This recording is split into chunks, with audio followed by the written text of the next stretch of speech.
বেশ্যা শব্দ যেটা ব্যবহার করা হয়েছে শুনতে অসুন্দর হলেও এটা গালি নয়। লিগ্যাল নোটিশ দিলে আগে তাদেরকে দেওয়া উচিত।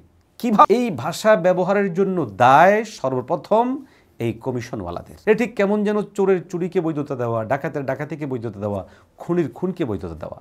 আসসালামু আলাইকুম। দেশে এখন সবচেয়ে আলোচিত বিষয় হচ্ছে হেফাজত ইসলাম নারীদেরকে বেশ্যা বলেছে, মহাসমাবেশ করে এদেশের সমস্ত নারীকে বেশ্যা বলেছে। এই জন্য কিছু নারী এনসিপির এবং ভিন্ন জায়গায় 6 জন নারী তারা লিগ্যাল নোটিশ দিয়েছে। আশ্চর্য কথা, সমস্ত নারীদেরকে হেফাজত ইসলামের নেতৃবৃন্দ বেশ্যা বলবেন কিংবা কোনো আলেম বেশ্যা বলবেন, সেটা কিভাবে কল্পনা করে? অথচ গোটা দেশ কাঁপিয়ে দেওয়া হচ্ছে যে আলেমরা সবাইকে বেশ্যা বলে ফেলেছে। আচ্ছা, একটু করে কি মাথায় আসে না যে এই পয়েন্টটা কেন আসলো, কী জন্য এসেছে?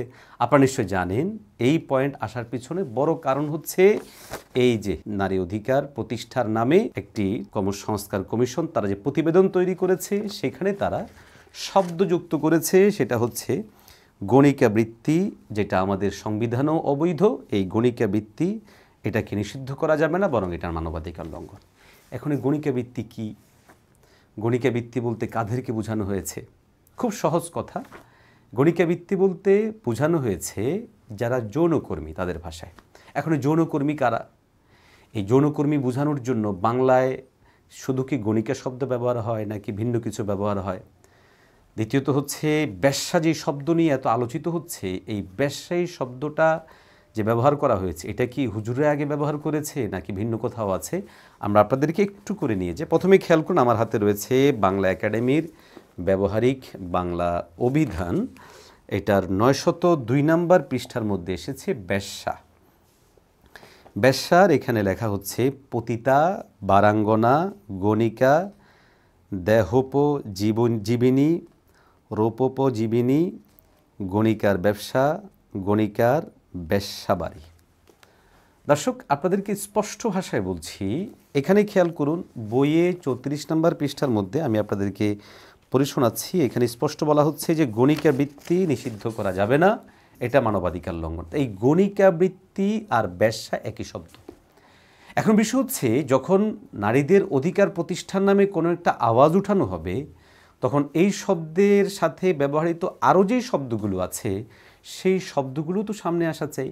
ওই ধরনের একটা শব্দ হেফাজত ইসলামের সেই প্রোগ্রামে কোনো আলোচকরা বলেছেন।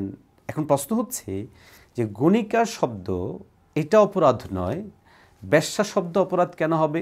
আর এই বেশ্যা শব্দটা এটা মোটেও নারী জাতিকে অবজ্ঞা করে অবহেলা করে বলা নয়, বরং বেশ্যা এটা সুনির্দিষ্ট একটা শ্রেণীর লোকদেরকে বলা হয় যারা কিনা অবৈধভাবে অর্থের বিনিময়ে শারীরিক সম্পর্কে জড়ান, তাদেরকে বেশ্যা বলা হয়। আপনি যদি গুগলেও সার্চ করেন একই জিনিস পাবেন। আমি বাংলা অভিধান থেকেও দেখালাম যে কাদেরকে বেশ্যা বলা হয়।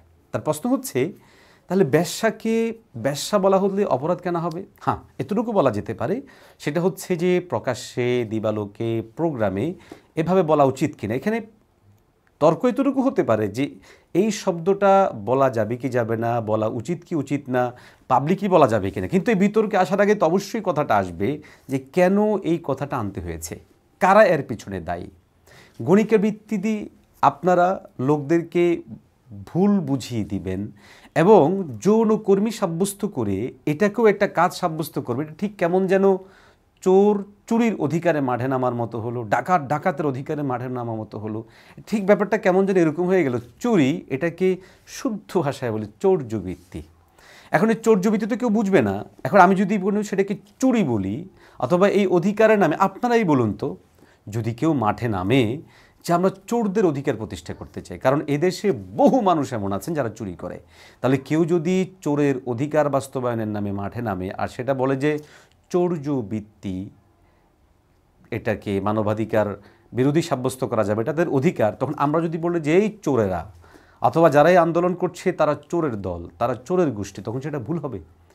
আমার প্রশ্ন হচ্ছে যে এই ভাষা ব্যবহারের জন্য দায় সর্বপ্রথম এই কমিশনওয়ালাদের, যারা সুস্পষ্ট সাংবিধানিকভাবে নিষিদ্ধ, দেশের জন্য, জাতির জন্য, মানবতার জন্য, মানবাধিকারের জন্য ক্ষতিকর একটা জিনিসকে বৈধতা দেওয়ার জন্য অগ্রসর হয়েছে, তারা এর জন্য স্পষ্টভাবে দায়ী। লিগ্যাল নোটিশ দিলে আগে তাদেরকে দেওয়া উচিত। কিভাবে সম্ভব একটি সাংবিধানিকভাবে নিষিদ্ধ জিনিসকে বৈধতা দেওয়ার জন্য তারা সেখানে উঠে পড়ে লেগেছে? সেটাকে কাজ হিসেবে স্বীকৃতি দেওয়ার জন্য লেগেছে। এটা ঠিক কেমন যেন চোরের চুরিকে বৈধতা দেওয়া, ডাকাতের ডাকাতিকে বৈধতা দেওয়া, খুনির খুনকে বৈধতা দেওয়া। যারা লিগ্যাল নোটিশ দিয়েছেন তাদের হয় পড়াশোনা নেই অথবা তাদের কোনো এই সমস্ত বিষয়ে ধারণা নেই। আমরা স্পষ্ট ভাষায় বলছি যে যারা বাংলাদেশে পতিতালয়ের সাথে যুক্ত আছে সমস্ত পতিতালয়গুলো নিষিদ্ধ করা হোক। এই কাজের সাথে যারা যুক্ত আছে তাদের সকলকে রাষ্ট্র নিজ দায়িত্বে এনে তাদেরকে স্বাভাবিক জীবনে ফেরত দেওয়া হোক। আমরা পতিতালয়গুলোতে খবর নেওয়া হোক, বেশ্যালয়গুলোতে খবর নেওয়া হোক, বহু নারীকে সেখানে বিক্রি করা হয় টাকার বিনিময়ে, বহু মেয়েদেরকে সেখানে জোরপূর্বক রাখা হয়েছে যে শুধুমাত্র টাকার বিনিময়ে তাদের জীবনকে ধ্বংস করে দেওয়া হচ্ছে। অতএব রাষ্ট্র উদ্যোগ গ্রহণ করুক, পতিতালয়গুলো বন্ধ করে দেওয়া উচিত। বেশ্যা শব্দ যেটা ব্যবহার করা হয়েছে শুনতে অসুন্দর হলেও এটা গালি নয়, এটা সুনির্দিষ্ট একটি শ্রেণী পেশার লোকদেরকে বোঝানো হয়ে থাকে, যেটা বাংলা অভিধান থেকেও দেখানো হলো।